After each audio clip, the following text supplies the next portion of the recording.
오늘은 어린이집 안전사고에 대해 이야기해보려고 합니다. 사후 보상은 어떻게 받는 건지 궁금한 건 많은데 막막하셨죠? 어린이집 교사 경력 10년인 제가 깔끔하게 정리해드릴게요. 오늘 영상 끝까지 보시면 어린이집에서 사고가 발생했을 때 훨씬 덜 당황하고 차분하게 대처하실 수 있을 거예요. 끝까지 집중해주세요. 만약 아이 몸에서 상처나 멍을 발견했다면 어떻게 해야 할까요? 첫째, 절대 혼자 지레짐작으로 상상하지 마세요. 아이에게 먼저 상황을 물어보시고 키즈노트나 전화로 담임선생님께 사실관계를 확인해주세요. 교사가 미처 인지하지 못한 사고였다면 CCTV를 확인하고 상황에 대해서 다시 설명해 주실 거예요. 만약에 부모님이 직접 CCTV를 보고 싶다면 제가 이전에 올렸던 영상을 한번 보신 다음에 요청하시면 좋겠습니다. 둘째, 어린이집 안전공제회 보상 절차를 활용하세요. 많은 부모님들이 잘 모르시는데 모든 어린이집은 안전사고에 대비해서 보험에 가입되어 있습니다. 어린이집에서 활동하다가 사고가 나서 병원 진료를 받았다면 보상을 청구할 수 있습니다. 우리가 보험회사에 보험료를 청구하면 심사를 하듯이 여기도 공제 약관 등에 따라서 보상 여부와 범위가 달라질 수 있어요. 부모님이 어린이집에 요청해야 할 핵심 멘트. 원장님, 이번 사고와 관련해서 어린이집 안전공제회에 사고보고 접수 부탁드립니다. 접수 후에 사고번호 알려주시면 서류 챙겨서 청구하겠습니다.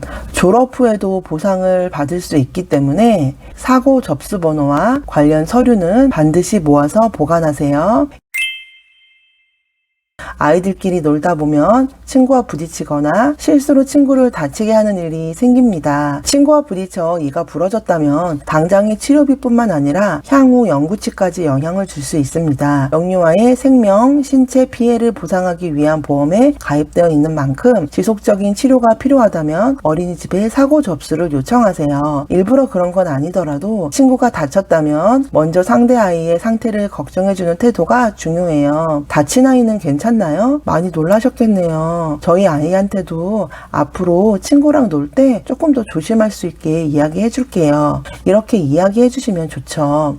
그리고 평소에 자녀에게도 친구를 다치게 했을 때 친구의 마음을 살피고 사과하는 방법을 알려주세요. 미안해. 괜찮아? 많이 아파? 안전에 너무 초점을 맞춰서 뛰지 마, 하지 마, 조심해 라는 말을 반복하다 보면 아이가 자유롭게 움직이고 새로운 것에 도전하는 것을 어려워합니다. 아이들에게 필요한 건 위험한 것을 차단하는 것이 아니라 어떤 행동이 안전한 건지 알고 자신의 몸을 조절하고 다른 사람을 배려하는 방법을 배우는 거죠. 아이들이 마음껏 뛰어놀고 도전할 수 있도록 지켜봐 주면서 필요한 순간에 친구가 앞에 있네? 잠깐 멈춰볼까? 하고 스스로 안전하게 행동할 수 있도록 연습하는 거예요.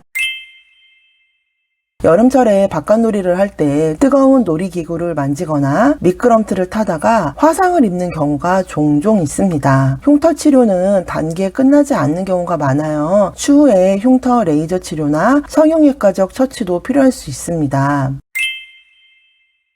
아이들이 뛰다가 교구장이나 벽에 부딪히거나 놀이터에서 떨어지는 사고도 종종 있습니다. 특히 머리를 다친 사고라면 오늘은 괜찮대요 하고 끝내지 말고 의료진의 안내에 따라 경과를 관찰하는 것이 중요합니다. 의사의 전문적인 판단에 의해서 시행한 CT, MRI 검사비, 응급실 진료비도 반드시 보관하세요. 참고로 아이랑 병원에 가는 교통비는 보상받을 수 없다는 점 양해해 주세요. 이런 사고는 보상받을 수 있을까요? 0세 아기 입에서 스티커가 나왔어요. 부모님은 깜짝 놀라 어린이집에 연락했습니다. 어린이집에서는 스티커 활동을 한 적이 없대요. 물론 집에도 그런 스티커가 없습니다. 어디선가 떨어져 있는 걸 입에 넣었는데 정확히 어디라고 단정할 수가 없다면 이걸로 계속 싸우지 말고 앞으로 어린이집 환경을 잘 살펴봐 달라고 요청하셔야 됩니다. 그리고 빨리 발견한 걸 다행이라고 생각하세요. 이 경우는 보상을 받기는 어렵습니다. 사실 우리 반에서 스티커 활동을 안 해도 다른 반에서 했을 수 있어요. 아이들이 옷에 스티커를 붙였다가 공용 공간에 떨어뜨렸을 수도 있죠. 그래서 어린이집 종사자는 누구든 바닥에 떨어져 있는 것을 빨리빨리 치워야 합니다. 하원 후에 놀이터에서 놀다가 떨어져 있는 걸 입에 넣었을 수도 있어요. 지지, 바닥에 떨어진 거 입에 넣으면 안 돼 하고 반복해서 가르치셔야 해요. 구강기 아이들은 말을 알아들어도 그 행동을 또 할 수 있어요. 보호자의 세심한 관리가 필요합니다.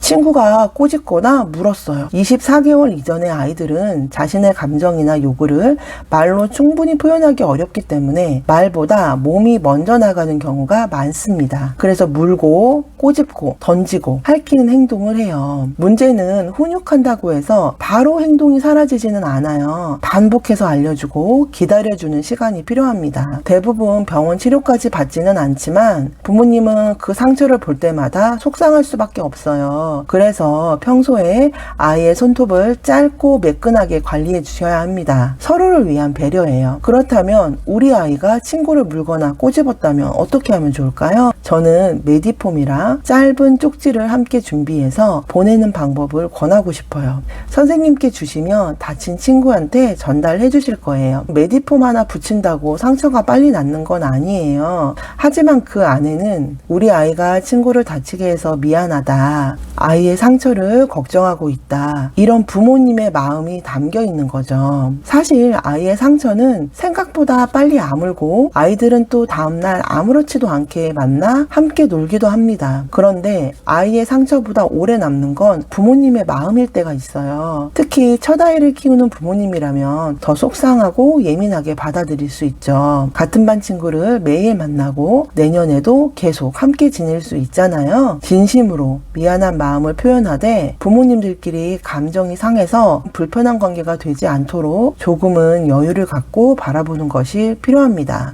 아이들은 아직 배우는 과정에 있어요. 친구와 지내는 방법도 자신의 감정을 표현하는 방법도 하나씩 배워가는 시기니까요. 이해가 필요합니다. 오늘은 어린이집 안전사고에 대해 알아봤습니다. 어린이집에서 사고가 발생했다면 안전공제회 사고를 접수했는지 확인하시고 사고 번호를 꼭 알아두세요. 진료 기록과 영수증도 꼭 보관하시고요. 혹시 우리 아이가 어린이집에서 다친 경험이 있었는지 댓글로 남겨주세요. 여러분들의 경험이 다른 부모님들께도 큰 도움이 된답니다. 다음 영상에서도 부모님들이 궁금해하는 현실적인 육아 이야기 들려드리겠습니다. 더 깊은 육아 소통을 원하시는 분들은 고정 댓글에 있는 카카오톡 오픈 채팅방으로 와주시고요. 오늘도 육아하느라 정말 수고 많으셨습니다. 다음 영상에서 또 만나요.